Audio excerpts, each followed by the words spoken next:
mayoral primary election. Is it good or bad for the people? We always hear about the dangers of AI.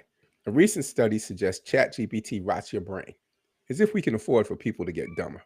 Speaking of dumber, Jim Jones said he's more relevant than Nas today. Well, And then well, we'll close things out with the Robinson Report. well, we're live.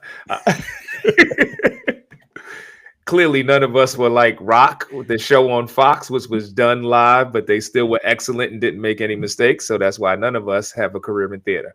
All right. Welcome to My Mic Sounds Nice, a freestyle conversation about health, relationships, and culture. Once again, I am Tim, one of your hosts. Always glad to be in the building. Mic check 1 2. What is this? My mic sounds nice. This is Kevin, aka Reggie Jacks, coming from the Bronx. Thanks for joining us this morning.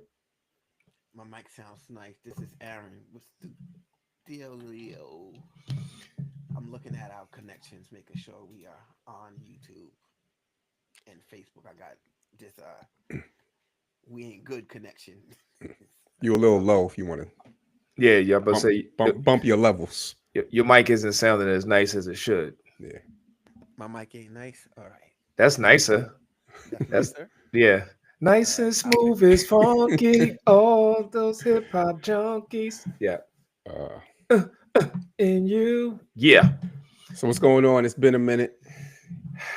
Doing well. Doing well. Time is really flying. Like I really remember Memorial Day, and we are less than a week away from July 4th, which is like the midpoint. And I really believe as we get older, because we've lived more days, like days become smaller units, like time really is moving fast. But Yeah. You're June. You were all over the place. You were. yeah, so just got back home. Actually, about to head to San Antonio to the Riverwalk for a conference on Monday. But glad we here. Nice. So, what's happening in NYC? New York City. So we had the mayoral primary, the Democratic. Well, the primaries for both Republicans and Democrats, but the Democratic primary is the one where everybody's making a big deal. why, Kev? Tell them you Democratic ain't from New York. Socialist Explain. candidate upset. Was it Zoran Mamdani upset Andrew Cuomo in the primary? Um, Took him out in the first round. We have ranked choice voting here, so you have to rank your top 5 people that are running. And what happens is the person at the bottom, they get eliminated, and their votes are reallocated to the other people that are remaining. And they do that round after round after round until somebody eventually breaks 50%.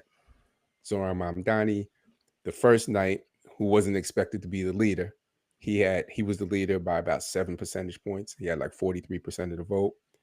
Um, him and what you do is you kind of cross endorse. So the third place winner cross endorsed with Mamdani. He was like, vote for me number 1 or Mamdani number 2. And Mamdani did the same thing. So we know that most of his votes, he had like 11% of the votes, are going to go to Mamdani. So Cuomo conceded that night. And then everybody got upset. He's Muslim. He's he's young, charismatic, doesn't necessarily have a ton of experience, and they just unleashed the hounds on this guy. Yeah. And just putting it in perspective, when you say he's young, he's 33. Yeah, Yeah, He would be, I think, the second youngest mayor. yeah. Um, so he's young. yeah. He just had a rap career he got over, so that's how young he is. Yeah, I'm saying like he would be young to be a head coach, let alone be a mayor of one of the most important cities on earth. like But he's so young. He's in a rap video where he's rapping, and Lupita is in the video. Wow. and I put it this way: for those who aren't from New York or don't know anything about New York, he ran the best campaign. He, I watched the debates. He won most of the time. Or if he didn't win, he did pretty good. So it's not surprising. And Mario Cuomo, who was our former governor, really Andrew should have. Cuomo. I mean Andrew, yeah, Andrew Cuomo, his son, who was also our governor, uh, really should have had an opportunity to come in as mayor and win. And he did everything he could to ruin that. He did, anti-Islamic ads, whether him or his pack. He talked about Democratic candidates, including Mandani, want to defund the police. And this is a Democratic city. So he tried old tropes that would work in a national campaign or a campaign that isn't majority.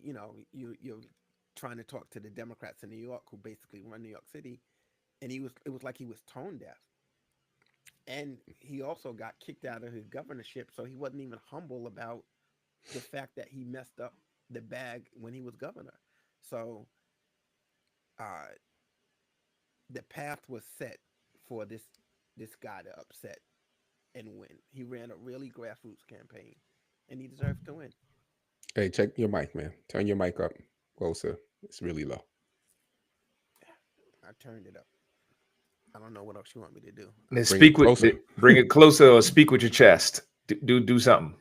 I will do something. Is There that you go. better? Yeah. Bring it closer. Oh my God. Closer than close. All right, while A is working on his mic, being someone, I mean, I'm from New York, but I don't live in. It's a little bit better. We'll work it out. Not living in New York, especially not living in New York as an adult. It seemed like that Mandani, his campaign was around affordability, and that seemed to cut across. But then in reading, it also was alarming to me that he seemingly won without the majority of Black voters. And is that representing just kind of a shift in the makeup of the city? Kind of, is this shift economic? Is this shift racial? Is this shift age? Is it everything all inclusive? So for y'all being on the inside, like, what are your thoughts about that? What are your thoughts about that? I ranked him number one. I definitely did. I ranked him one. I was anybody but Cuomo from the jump. I got nothing but hatred for Cuomo for a number of reasons. I think he was never a friend of New York City when he was governor, and I just can't imagine why I would bring him here and expect him to then, look out for anything other than his own interest. And that's the type of campaign that he ran. That's crazy. That's crazy. Yeah, because he was a great governor. He was a great governor. He was an effective governor. He was the last effective governor we had. I don't like the man, but he was a great governor. I mean, I hear you, but I think you should vote for people that have been good citizenship to you. When you take money from the MTA and give it to ski resorts to help them out, when you decide that I'm going to change the rules, and now every New York City Department of Ed school has to pay for charter schools, has to pay the rent for a charter school, either give up space or pay the rent for a charter school. When you just do these things that are on your own without necessarily the input, things that weren't even asked for, that harm the city again and again. When you fight the raising of the minimum wage in New York City, and then at the end you acquiesce.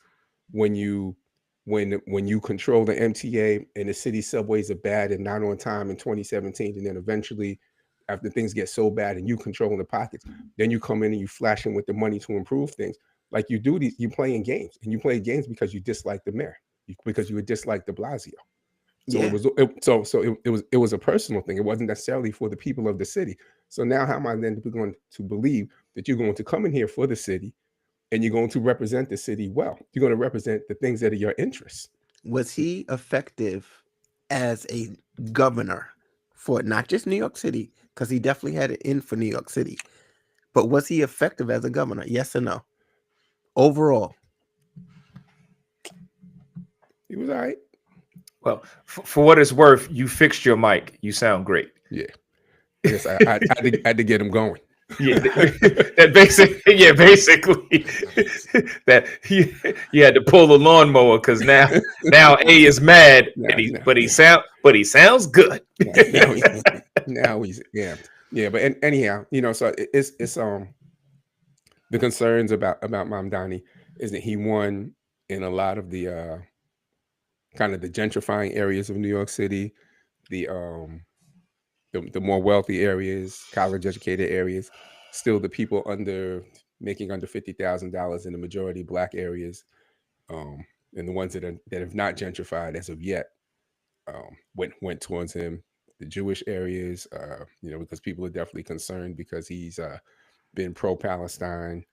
I guess at one point he had supported BDS and some other things, so that they think there've been a lot of charges against him being anti-Semitic. But yeah, there definitely is a concern for the Black community being cut out because we didn't vote for him, and yet he was still able to build this winning coalition. And if we're not part of that winning coalition, the concern is where do we stand? Yeah, where's the power going to be?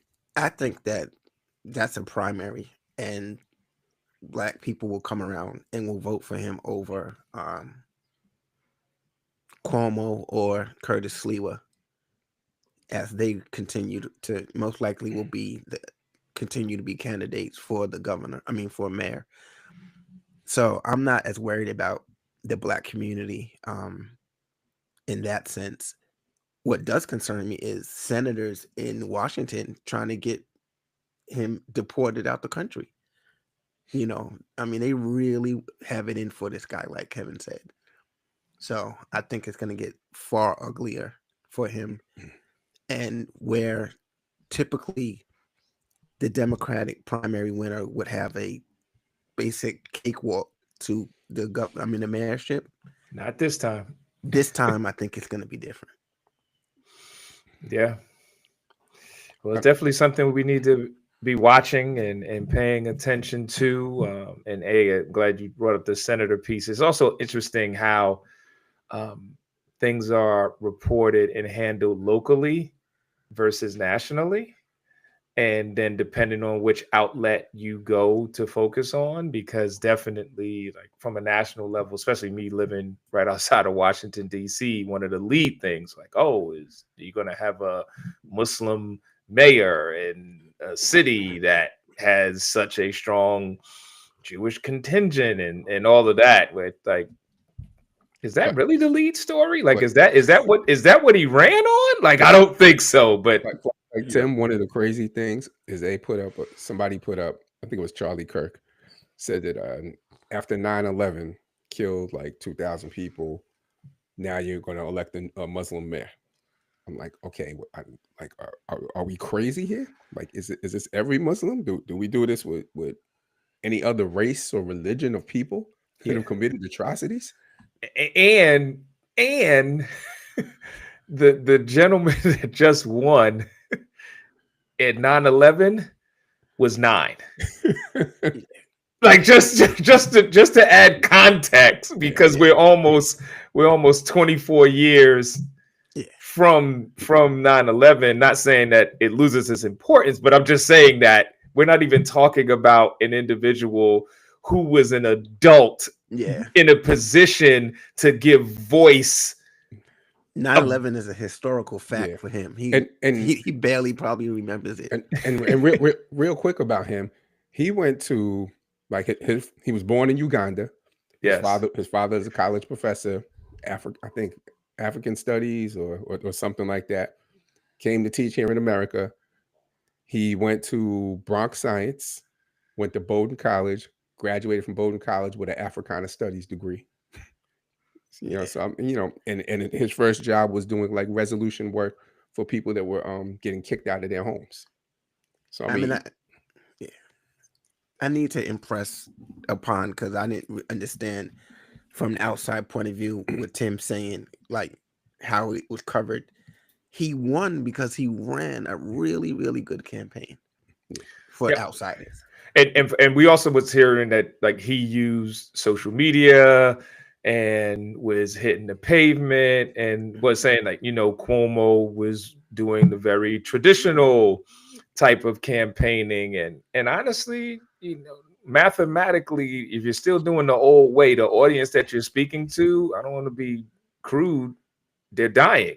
Yeah. and the groundswell, it's last Friday night, he started up in Inwood and walked the city walking from Manhattan from one end to the other.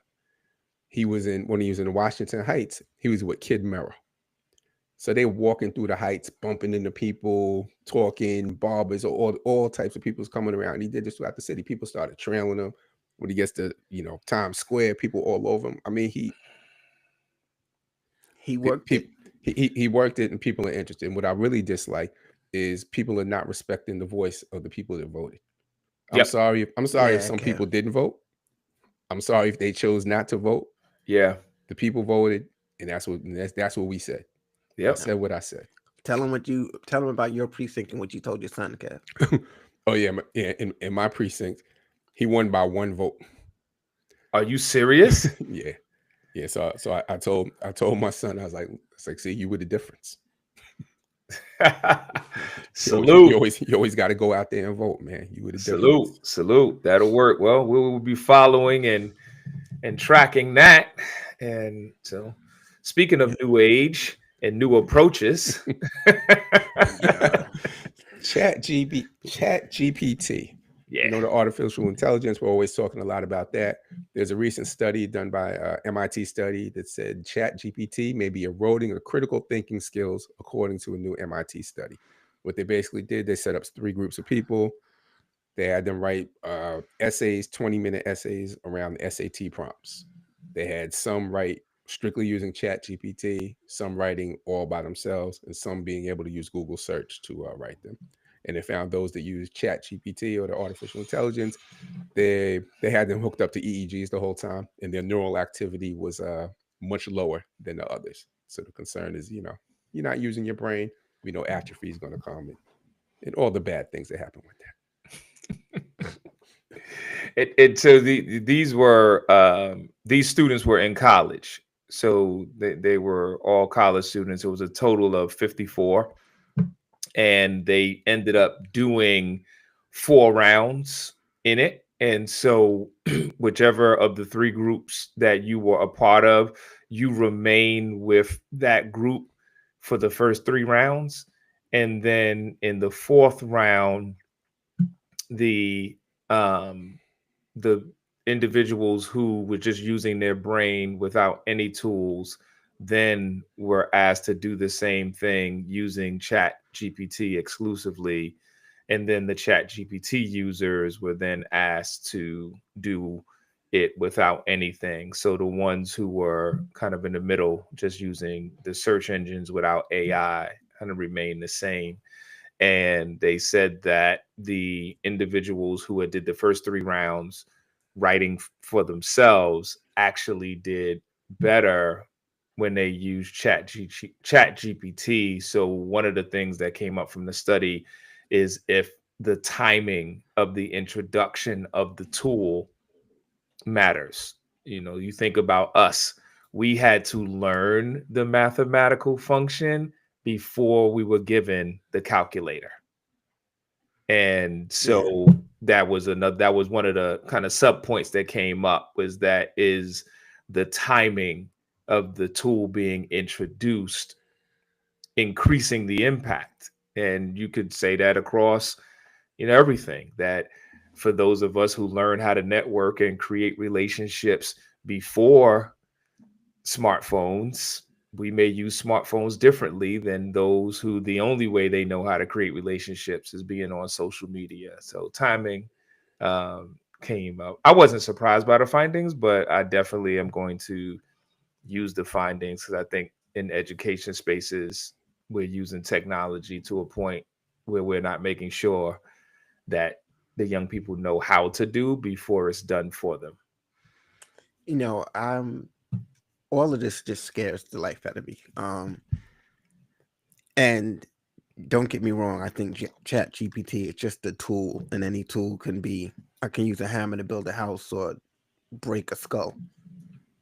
So that's the way I look at Chat GPT.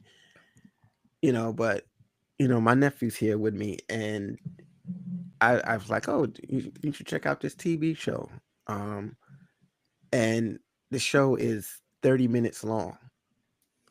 And he was like, too long. He was like, that's too long.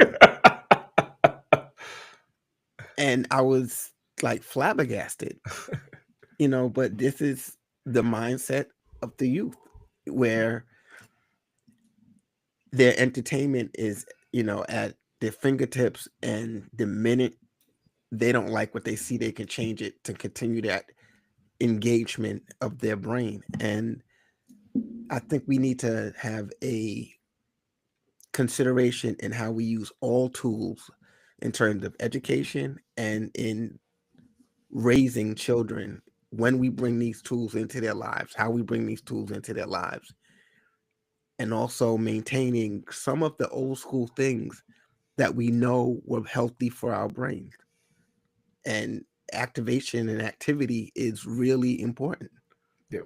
So and just to add clarity, ChatGPT was the tool used in this study, but the study really is focusing on the impact of all LLMs, which would be all large language models. Because I think I'm only saying that because I feel like Google has become the verb, so we just think all search engines are Google, and ChatGPT has kind of jumped out there so far that I think we just only think that is ChatGPT. So I just wanted to say that more broadly, that is, they were talking about all large language models, but ChatGPT was the one that was used. Right. As a former educator, I'm definitely, I like technology. I'm a fan of technology. I've been using these tools, for some time. I definitely agree. I get concerned about it in the hands of young people, because young people are using it to kind of get the task done, and they don't necessarily know the foundation and the basics. My larger concern is just for people within our community. Oftentimes, we want to teach people how to use it. Like, I remember first starting out when computers were kind of just making their way into the schools. We got to teach a kid computers.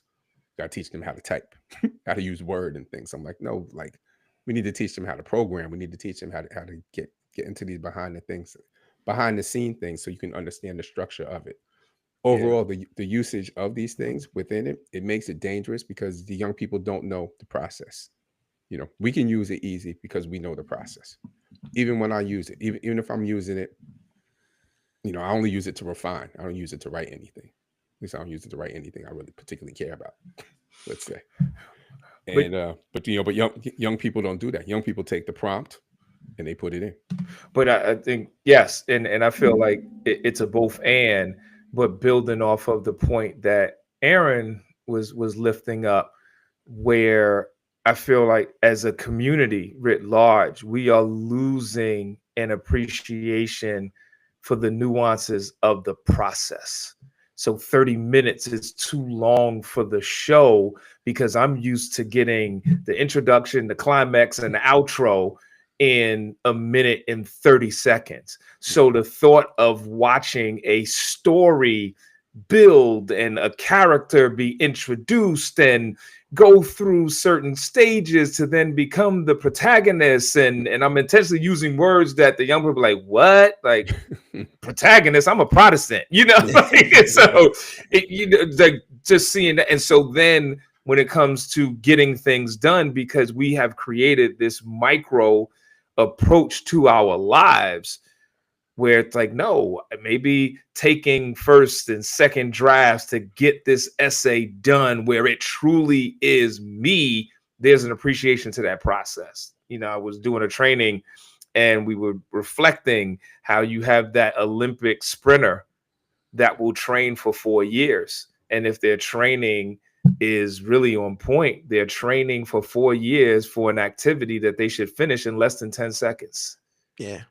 But we would want to, how do we micro this? And so we're losing a love and appreciation and the lessons of the process.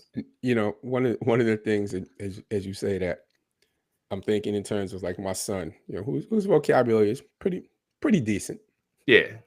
And sometimes he'll ask me to read something, and I'm like, did you use AI? This looks like AI. He's like, no, those are my words. And I wonder, to what extent do people that have an advanced vocabulary are now looked as like as cheating, or looked as like not as, it's not as respected anymore, because everybody's vocabulary has bumped up. And one of the things I always say, I'm like, listen, you got to be careful about AI, because some people will have these incredible writings and they sit in class and they sound like an idiot when they speak in class. Or they don't have the words. Yes. And it shows. Professors are not stupid. I would say the thing about it, where you can really tell is, okay, I've read this and this is amazing. So then I will begin to want to have a conversation about what you gave me, right, that should be at that same level. Right. It's the same way, and Aaron and both of y'all, but I know Aaron will tell stories of back in the day, like, yo, this is an amazing album. But then I go do the interview with the artist, and the conversation, you're like, yo, am I talking to the same person? Like, it's like one word answers. You're not staying on task. But I was listening to the finished product and was like, this is beautiful. What happened? And how do you create? Like, yeah, so it's kind of like, so then it becomes so the beat is your Chat GPT. Because to talk to you a cappella, you sound like a dumb fella. And so Cinderella, day in the day. I'm sorry, nightmares. But it's, and honestly, that's how a lot of students get caught. That's like, okay, if you're giving me James Baldwin depth, and this is a segment or a segue. If you give me James Baldwin depth, but then when I want to have a conversation with you, you sound like Jim Jones.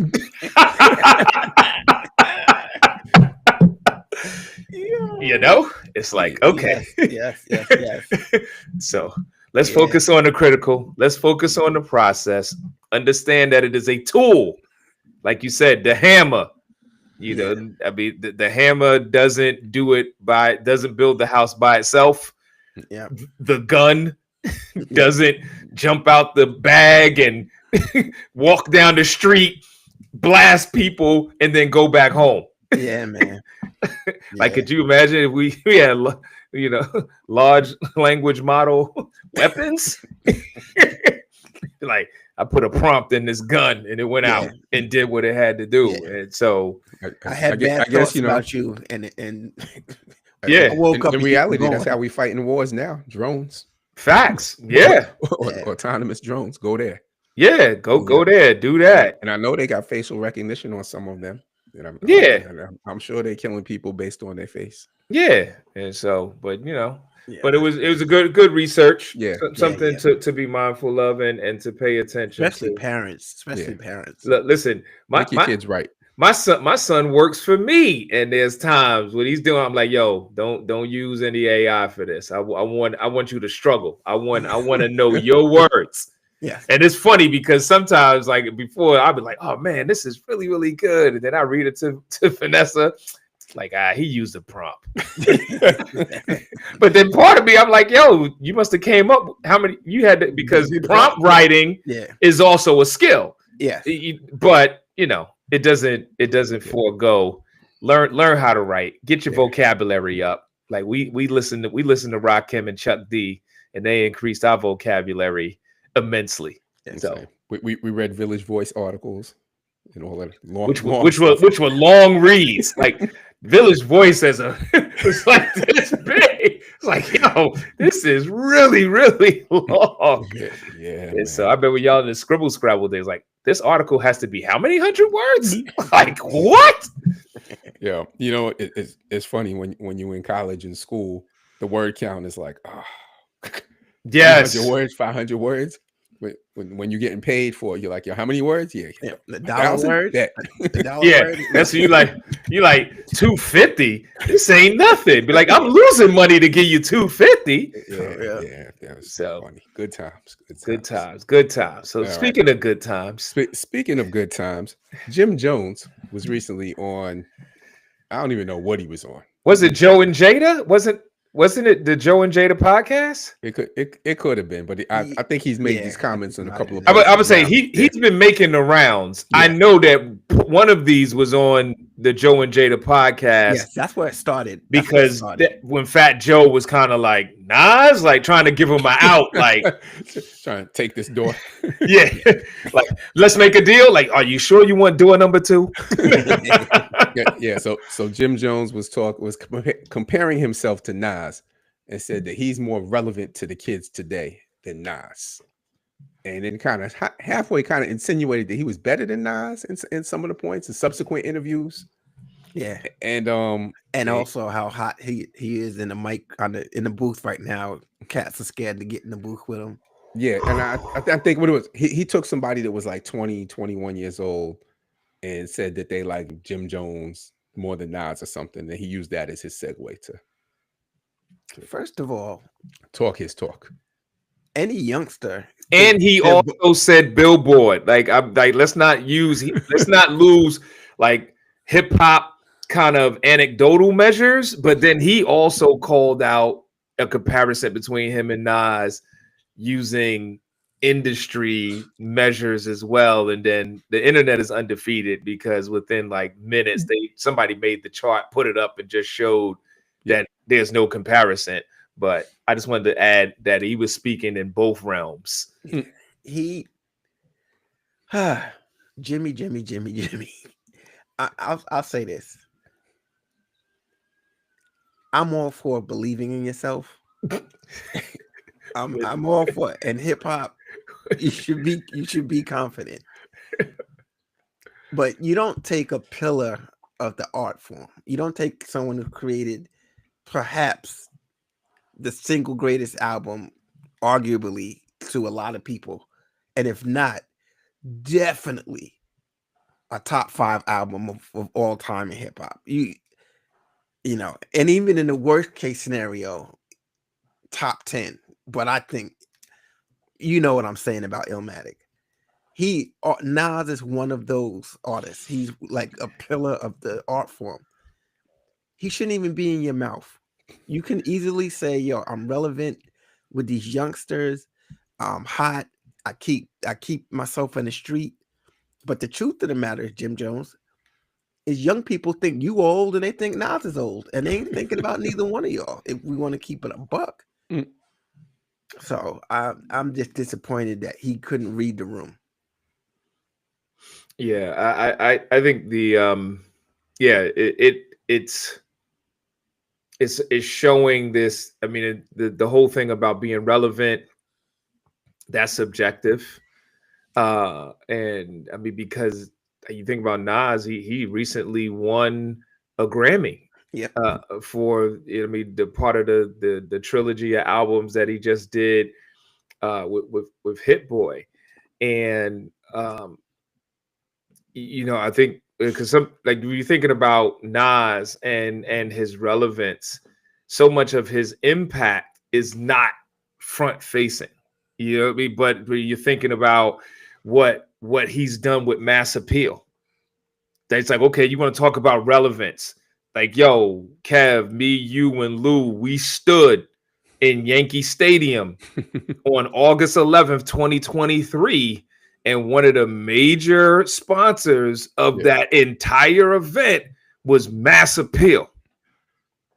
That's impact. Yeah. You talking about venture capital. That's impact. You're talking about now he's bringing out albums by Slick Rick and like other things, like just his level of thinking is impact. But I think what sometimes we will mistakenly make impact and popularity one and the same thing. Like, he has a casino coming to Queens. Like what it is like Nas is operating on some grown man ish. Yes. And Jim is still caught in early 2000 impact. Like, yo, I'm older, but my jewelry is still flossy. My fashion game is still is. And I mean, and Jim Jones is Jim Jones. Actually, when I was at Cirrus with Howard, he was in there and met him right quick, dapped him up. He took a picture with all of us. So the young people that I was with, these were college students. It was like, yo, that's Jim Jones. It was a vibe. So let's stop thinking that like there's room for all of us. Either to your point, it's like, let's stop. Like, I'm hotter than that. And then if you're going to say that, like, don't swing at Mount Rushmore. So I mean, to me, I feel like Jim Jones is just he's just pushing his album, whatever. He's out here trying to play the social media viral game, and you know, he's being absolutely ridiculous. I think it's disrespectful to swing that high. You need to swing at somebody a little lower. I don't want to put out any things, but I mean, you know, swinging your weight class. yeah. You definitely need to stay in your weight class. He's definitely, I haven't seen him in a minute, but you know, but I would see him around Harlem. I would see him in one of the schools I work in. He'd be in there from time to time for some events. I don't know if he had some family member or so. So he'd definitely be in there kind of regularly, a couple times a year. I'd see him, and you know, he moves just like you would expect him to move. just like you would expect him to move. Yeah. I think that I just want us to stop. I want us to revere our icons in music. I hate when people say, you know, there's some people I love that are like, yo, certain rappers should just stop rapping. I don't want to hear you when you're 60 rapping. We're not saying that to the Rolling Stones. Yeah. Never. Kiss. I swear, the rock group Kiss just stopped performing. Like within the past 5 years or so. Like, you know, Bruce Springsteen. Why you don't gotta pack it up. I can love it or hate it, but you don't gotta pack it up. You keep going. Ride that. You got talent, you got skills, you could ride it till the wheels fall off. If you are a artist and you're a creative person and you make music as your professional career and you've done it over and over, so you spent years in the studio crafting music, and this is who and what you've become through your 20s and your 30s, who am I to say if you're 55 and you're LL Cool J and you have this urge to make an album because you are really a true creative, that spigot should be turned off because we think you should be young? You know, I mean, and we're getting it twisted. We felt hip hop should be young when we were young because it was a young art form. The rules of older people making hip hop is kind of a dumb one because we hadn't been, we you know, this is the first time we've aged as an art. So I think all of that, I understand why we were thinking that way in the 80s because we were all babies. The art form was a baby, but now we weren't thinking that way because we didn't have old people making music. No, yeah, Chuck D was old.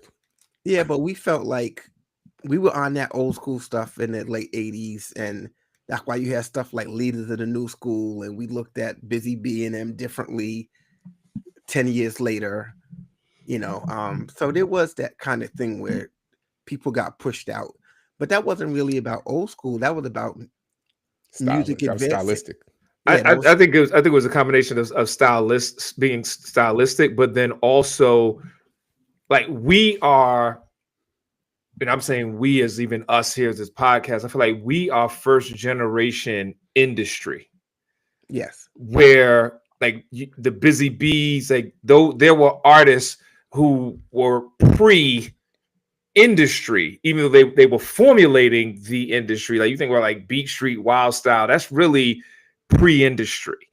And then coming up, you did have some of the younger ones like the EPMDs and as you said, with Leaders of the New School getting their name from Chuck D or whatever. So that was more industry. But hey, you are exactly right. It really wasn't an age thing because for the most part, we were all the same age. Like when we were younger, Chuck D came across like an uncle, big brother. But now we're like, okay, he's older than us, but the year difference doesn't feel as the same. That's like, you know, we're all turning 57 this year. I think he's early 60s.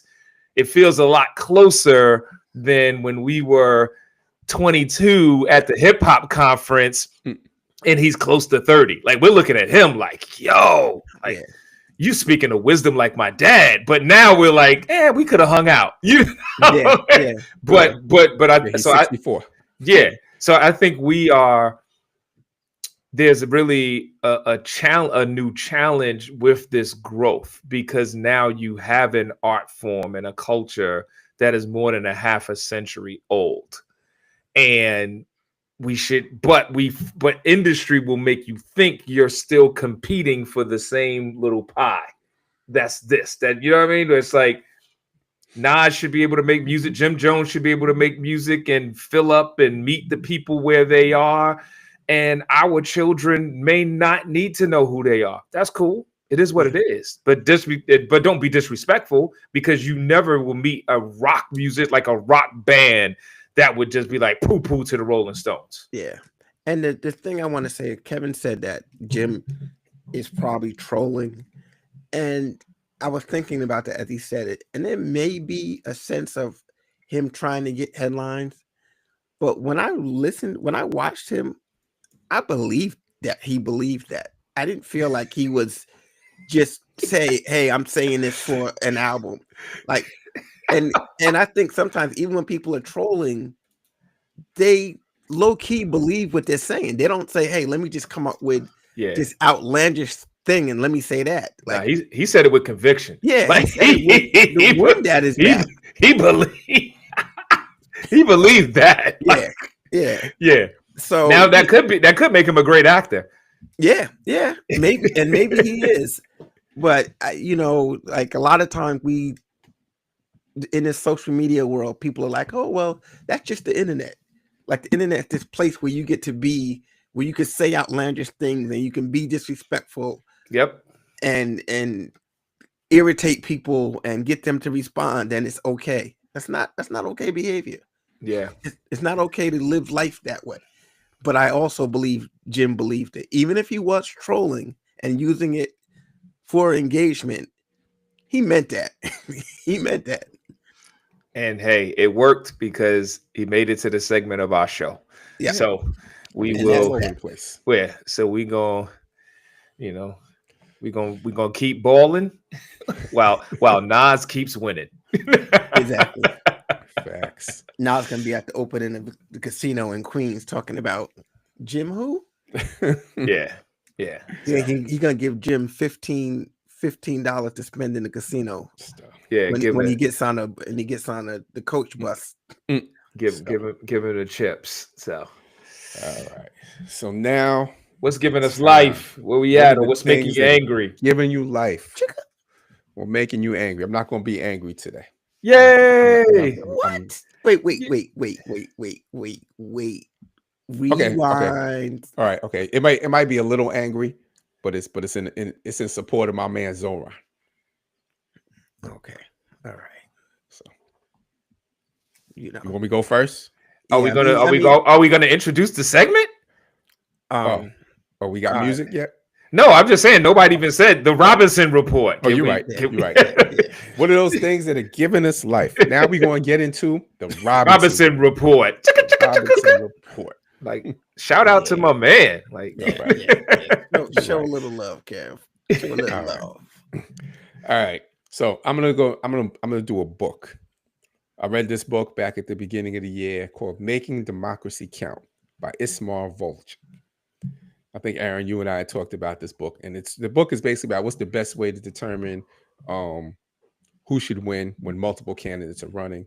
What's the fairest way to allocate legislative seats for different constituencies? What's the least distorted way to draw voting districts?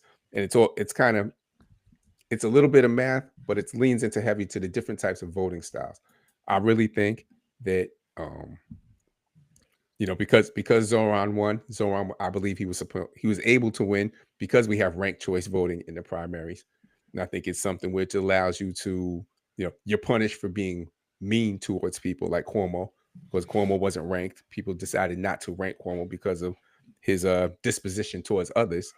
And so it makes you not be as mean and evil towards one another. It makes you have these cross alliances, support to talk about areas in which you agree. And I think it makes the people have to be a little more informed, but it gets away from just a straight black and white Democratic, Republican, or liberal, left, right, and all of those things. So I definitely suggest reading this book. It's an interesting read. Talks about the size of our legislative body, how 435 people, which was, I think, set up in the 1900s. How back then I think it was like maybe 200,000 people. One each representative represents. Now it's close to like $800,000 people. So it's just we're getting less representation over the time, and we should be much bigger. Yep. So I'll go. Actually, what's giving me life right now is it's a quick story, and actually, Kevin, involved you. Couple of moving pieces. Starts off with this brother from Stanford named Milan, and he wrote it up because him and I met at a conference, just passing by, and then he subsequently fills out a proposal and he gets selected to present at the Hip Hop Ed conference, and he's interacting with me, but not realizing I'm the same Tim that he met at this conference. And then when the flyers start going out, shout out to my niece, the first child of Lou Phi. She's connected to him through family ties, and she's like, oh, my uncle runs that.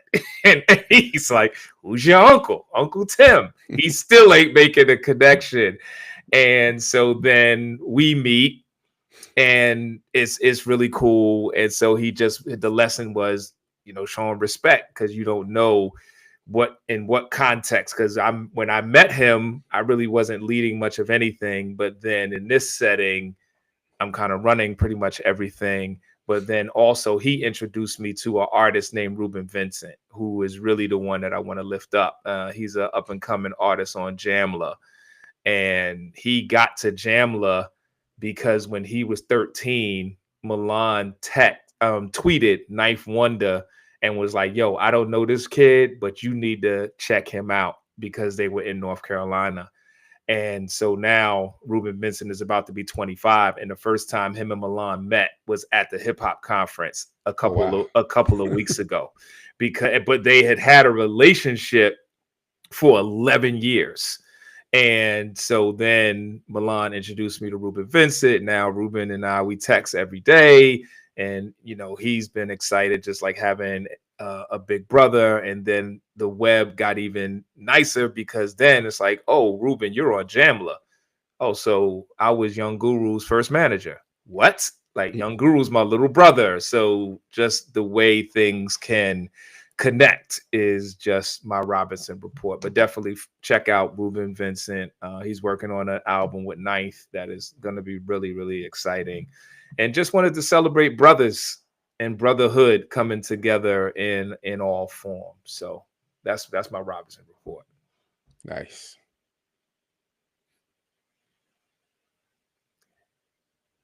Hey, you're talking. You're muted. Yeah. My bad, Joe.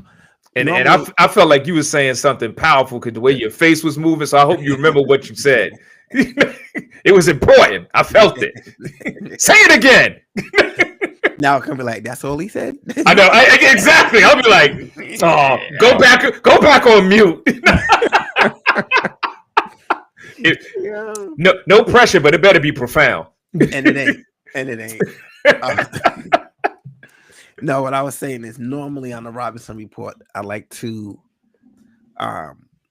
give a suggestion of something that other people can take, and go and watch or read for themselves.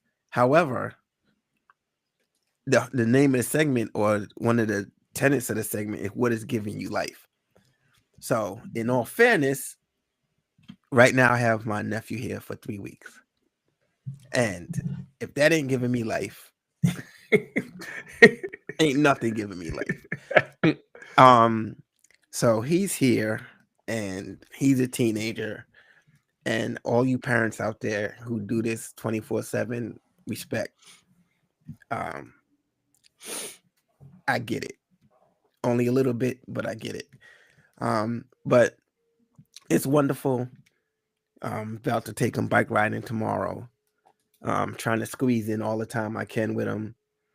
But man, teenagers are some of the hardest-headed people I've ever met in my life. Just a quick story. Yesterday, he's making eggs.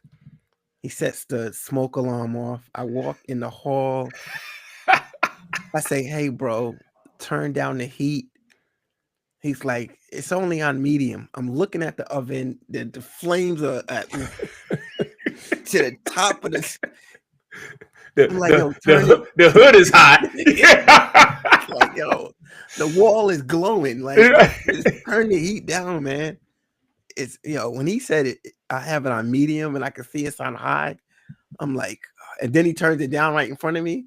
I'm like, so salute to you, parents. But I understand when people say it's the greatest thing you could do and the hardest thing you can do at the same time. So salute to y'all. My nephew giving me life. But to your point, but to your point, the what people, like you said, you give them something that they can watch or go read, or it's about giving suggestions, and the suggestion really is to be intentional in the lives of your family, and understand that you may not see what you think is the initial benefit of the time that that's being spent, and that's really what it's about. That when they're teenagers, that head is hard, but by faith, I believe that there will be a point he's going to circle back, and it's going to make sense. So that really is the takeaway, that for a lot of us, we can separate from them and then talk about them, instead of taking the time to remain connected and talking to them and then listening to them. So yeah. And I've been. So that's the assignment. No, and I thank you for that, because that is the truth. And I spend a lot of time listening, more so this time than ever. Yep. But and then you come to us for the interpretation, and then we'll get it wrong. But it's like, And one thing, I've said this to Kevin over the years too. I firmly believe this about teenagers, is that they hear everything you say. They may not get it right then. They may be 27 when they get it, but I think they hear every single thing you say matters. It just may not matter immediately. Yep. I mean, please. We wasn't listening to each other when we was teenagers. I mean, the thing is, teenagers, they're experts in watching people. They sit in school for 6 hours every day watching adults. Yeah. And so they have this practice, this innate skill. And not only do they see everything that you do, they see everything that you do, and they make interpretations, good or bad. Yes. They see whether you if you practicing what you preach, or if you're not practicing what they they see it all, and they make choices and decisions based off of that. Sometimes they're the wrong ones. Oftentimes they're the wrong ones. Yep. But that's kind of the path that you travel. So you just and once they think it, to them it's real. Yeah. But you staying in it, and then also it's worth mentioning that you have been spending summers and times with your nephew for years. So this is, I don't want people to think that he just landed. 4 or 5. He just landed in at 16, and A is showing up like it's a 4:30 after school movie. You remember those 4:30 after school movies? Yeah. I used to love them. It's like, I was a terror from the public school era. So since 4 or 5. Yeah, man. So salute the family. Yes. And according to Reggie Jacks, we ain't got no representation in government, so we might as well make sure we got community, because we all we got. We all we got. We're gonna be like, was it after Katrina? The government doesn't like black people. Yeah, man. Better do something. All right. This is Tim. Until next time, my mic sounds nice. Peace. This is Kev, aka Reggie Jacks. My mic sounds nice. This is A from Strong Island. My mic sounds nice. Love my brothers. Glad to be back on the pod with them. Tim, safe travels again. I see you when Oh, you get back. yes. Wait, as we're leaving, was any of us right with the finals? I said I OKC. wanted OKC. Yeah, I wanted OKC. But not in games. We Yeah, thought it was- yeah. Everybody was like 5. Everybody was like 5-6. I don't think nobody said 7, but we did Yeah. say OKC. Yeah. Yeah. Tough break for Halliburton as a person. Yeah, As a Yep. basketball, as a Knicks fan. yeah. You know, you get But the screw face. There's something about these Achilles injuries that may need to be looked at. This is a disturbing trend. It's I think the these kids I think they playing too long. I think too long. I think it's the shoes, and I also think, it's also they're not stretching their Achilles.